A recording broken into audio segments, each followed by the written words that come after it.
to some court-related matters now. The legal matter involving PNP Councillor C.N. Barneswell is headed for mediation. That route was suggested on Friday when the case was mentioned in court in Lioneltown in the parish. The case has been before the court for just under a year after Mr. Barneswell was charged with assault in relation to an incident in Hayes during the lead-up to the general election. Now it is alleged the PNP councillor, then PNP candidate for southeastern Clarendon, used a bottle of water to strike the woman in the back after a verbal disagreement.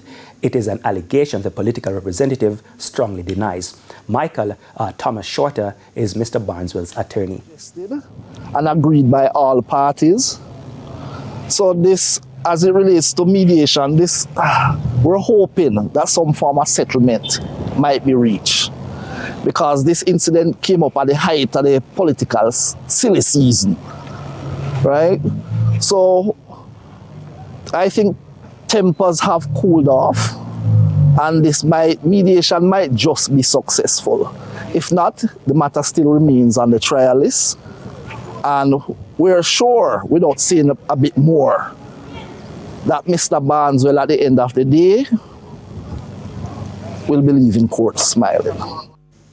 The complainant in this matter, Charmaine Codner, in the meantime says she has grown annoyed and impatient with how long it takes for matters to be ventilated in the courts. She explained this is her third time before the court for this particular case, and now she's losing money.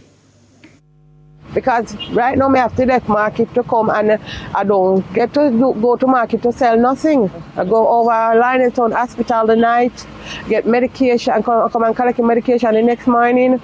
After that I take medication finish and everything. I have to end up I go a private doctor for every minute my back at me.